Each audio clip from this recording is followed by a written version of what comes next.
இங்கே ஒரு பெரிய நகரம் இருந்துச்சு. ஒரு முதிய மீனவரின் இந்த ஒரு வார்த்தை இன்று வர தமிழக வரலாற்றின் மிகப்பெரிய மர்மமாக இருக்குது. அதிகால காவேரி கடலில் கலக்கும் அந்த அமைதியான கரை சில மீனவர்கள் வழக்கம் போல தங்கள் கட்டுமரங்களை கடலுக்குள்ளே தள்ளி கொண்டிருந்தாங்க. அவர்கள் வயதான ஒருவர் மட்டும் சொன்ன அந்த ஒரு வார்த்தை திரும்ப திரும்ப எனக்கு கேட்டுக்கிட்டே இருக்க மாதிரி இருக்கு மக்களே. கடலின் நடுவே ஒரு குறிப்பிட்ட இடத்த பார்த்தபடி நிற்கிறாரு. அந்த பார்வையில் பயம் இல்லை, ஆச்சரியம் இல்லை, ஒரு இழப்பின் வழி மட்டும் இருக்குது. அருகில் இருந்த இளைஞன் கேட்குறான், என்ன தத்தா அப்படின்னு கேட்குறான். அவன் கடலை விட்டுட்டு கண்களை எடுக்காம மெல்ல சொல்கிறாரு, கடல் ஒரு ஊரையே எடுத்துகிட்டு போயிடுச்சு. கடல் உண்மையிலேயே அப்படி ஒரு நகரத்தை எடுத்துகிட்டு போச்சா? இந்த கேள்விக்கு பதில் தேடி பல ஆண்டுகளாக கடலுக்கடியில் ஆய்வுகள் நடந்துக்கிட்டே இருக்கு மக்கள். ஆனால் அந்த ஆய்வுகள் தொடங்குவதற்கு முன்னாடி பல நூற்றாண்டுகளுக்கு முன்பே தமிழர்கள் அந்த நகரத்தை பற்றி எழுதி வச்சுருக்காங்க. ஒரு நகரம் அதன் அழகுக்காக மட்டும் வரலாற்றில் நிற்பதில்லை, அதன் உலக பார்வையை தன் பக்கம் திருப்பியதுக்காகவும் சொல்லப்படுது. அப்படிப்பட்ட நகரம் தான் காவேரி பூம்பட்டினம். இன்று நாம் பூம்புகார் என்று அழைக்கும் நகரமும் அதுதான். இன்றைக்கி நம்ம அதை பற்றி தான் ஒரு சிறப்பு பார்வை பார்க்க போகிறோம். எங்கேயும் போயிடாதீங்க, லைக் பண்ணுங்கள், ஷேர் பண்ணுங்கள், கமெண்ட் பண்ணுங்கள், மறக்காம சப்ஸ்கிரைப் பண்ணிட்டு இந்த வீடியோ பாருங்கள். கண்டிப்பாக உங்களுக்கு இந்த வீடியோ பிடிக்கும். வாங்க நம்ம வீடியோக்குள்ளே போகலாம்.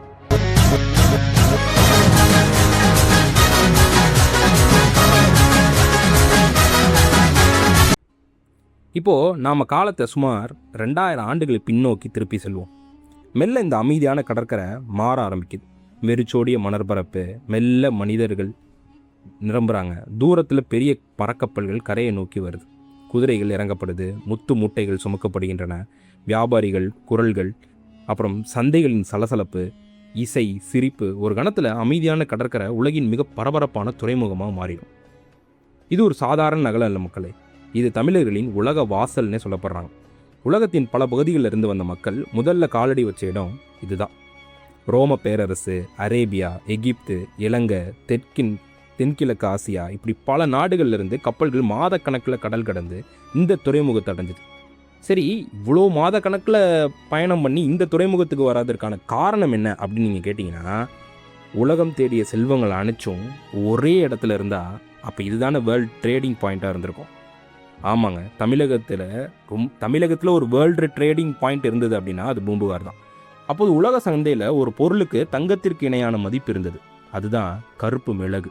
இன்று நாம் சமையல் அறையில் சாதாரணமாக கிடைக்கும் இந்த கருப்பு மிளகுக்காக ஒரு காலத்தில் வெளிநாட்டு வணிகர்கள் தங்கள் பொற்காசுகளை அள்ளி அள்ளி கொடுத்துருக்காங்க. கருமிளகு மட்டுமல்ல, முத்துக்கள், அகில், சந்தனம், பட்டு, யானை தந்தம், இவை அனைத்து பூம்புகார்லேருந்து உலகம் முழுவதும் செஞ்சிச்சு. ஒரு விஷயத்தை கவனிச்சிங்களா? அந்த காலத்தில் பெரும்பாலான நாடுகள் தங்கப் பொருட்களை விற்க மற்ற நாடுகளை தேடி செல்லன. ஆனால் தமிழகம் அப்படி இல்லை. உலகமே தமிழகத்தை தேடி வந்தது. அதற்கு காரணம் ஒரே ஒரு நகரம் தான், அது பூம்புகார். ஆனால் இந்த நகரம் வெறும் செல்வத்தின் அடையாளம் மட்டும் இல்லை, இது ஒரு திட்டமிடப்பட்ட உருவாக்கப்பட்ட ஒரு மாநகரம். அந்த காலத்திலேயே பகுதிகளாக பிரிக்கப்பட்ட நகரம், தனி துறைமுகம், தனி சந்தைகள், தனி நிர்வாகம், ஒழுங்கான வீதிகள். இதை பார்த்தவர்கள் எல்லாம் என்ன சொல்லுவாங்கன்னா, இது 2000 ஆண்டுகளுக்கு முன்பே கட்டப்பட்ட நகரம்னு யாராலையுமே நம்ப முடியாதுல்ல. ஏன்னா வெல் ஸ்ட்ரக்சர்டாக இருக்குது. ஆனால் இந்த நகரம் இவ்வளோ பிரம்மாண்டமாக வளர்ந்தது எப்படி? யார் இதை உருவாக்குனாங்க? ஏன் உலகத்தின் மிகப்பெரிய வணிகர்கள் இந்த நகரத்தை தேர்ந்தெடுத்தாங்க? அதற்கான பதிலை இந்த நகரத்தின் இதயத்திலிருந்து தேட ஆரம்பிப்போம். ஒரு நகரம் பெருசாக இருப்பதுக்கான மட்டும் உலக வரலாற்றில் இடம்பெறாது. அந்த நகரத்தை நடத்தும் அறிவு, அதன் பின்னால் இருக்க வேண்டும் ஒரு மிகப்பெரிய தொழில்நுட்பம். பூம்புகார் அப்படிப்பட்ட அறிவால் கட்டப்பட்ட ஒரு நகரம் தான். கடற்கரை ஒட்டி இருந்த பகுதி மருவூர் பாக்கம்.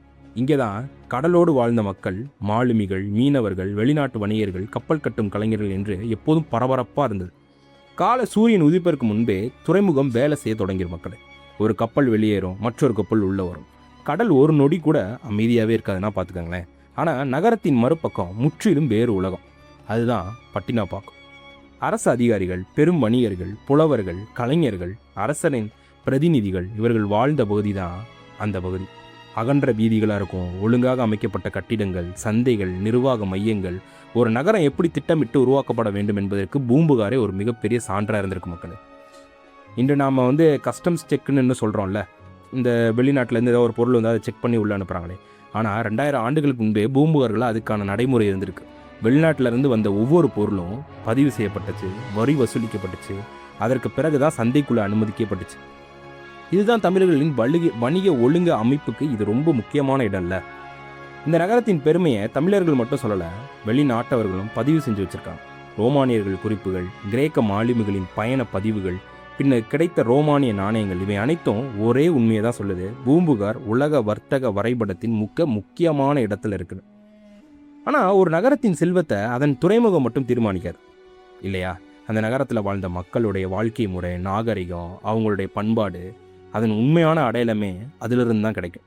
சந்தைகளில் விலை பேசும் வணிகர்கள், தெருக்களில் இசை கலைஞர்கள், நடன கலைஞர்கள், குழந்தைகளின் சிரிப்பு சத்தம், கோவில்களில் விழாக்கோலம், இது வெறும் வணிக நகரமானு பார்க்குறவங்களுக்கு தோணும். உயிரோட்டம் நிறைந்த தமிழர்களின் நாகரிகம் நிறைஞ்ச ஒரு மிகப்பெரிய நாடுன்னே சொல்லலாம் பூம்புகார். சங்க இலக்கியங்கள் இந்த நகரத்தை பற்றி எழுதும்போது ஒரு விஷயத்தை மட்டும் தெளிவாக சொல்லலை. அந்த நகரத்தை நம் கண்ணு முன்னே நிறுத்தியிருக்குன்னே சொல்லலாம். ஒரு விஷயத்தை மட்டும் சொல்லிகிட்டே போயிட்டா அது மட்டும்தான் நம்ம யோசிச்சுட்டு இருப்போம். இந்த நகரத்தை பற்றின முழு கருத்தையுமே சங்ககால இலக்கியங்கள் புட்டு வைக்குதுன்னே சொல்லலாம். பட்டினப்பால பூம்புகாரின் செல்வத்தை பாடுது. சிலப்பதிகாரம் அதன் தெருக்களில் கோவலனையும் கண்ணகியும் நடக்க வைக்குது. மணிமேகலை அந்த நகரத்தின் ஆன்மாவை நமக்கு காட்டுது. அதனால் பூம்புகார் ஒரு வரலாற்று பெயர் மட்டும் இல்லை, தமிழக இலக்கியத்தில் இன்றும் உயிரோடு வாழும் ஒரு மிகப்பெரிய நகரம். ஆனால் வரலாறு எப்போதும் ஒரே மாதிரி இருக்காதுல்ல. சில நேரங்களில் அது ஒரே இரவில் மாறிடும். அப்படி தான் பூம்புகாரின் வாழ்க்கையும் ஒரு நாள் வந்தது. கடல் வழக்கத்தை விட சற்று வித்தியாசமாக இருந்தது. மக்கள் அதை கவனிக்கலை, யாருக்கும் தெரியல. இன்னும் சில மணி நேரங்களில் தமிழர்களின் பெருமை கடலுக்கு மாறைய போகுதுன்னு, கரைஞ்சு போகுதுன்னு அவங்களால நம்ப முடியும். சரி, ஒருவேளை இந்த பூம்புகார் நகரம் கடலுக்குள்ளே மறையாமல் இருந்திருந்தா இன்னைக்கு எப்படி இருந்திருக்கும்? உண்மையிலே பூம்புகாரை விழுங்குச்சான்? இதுக்கான எல்லாத்தையுமே நம்ம அடுத்த எபிசோடில் பார்ப்போம். ஸ்டே டியூன் மக்களே.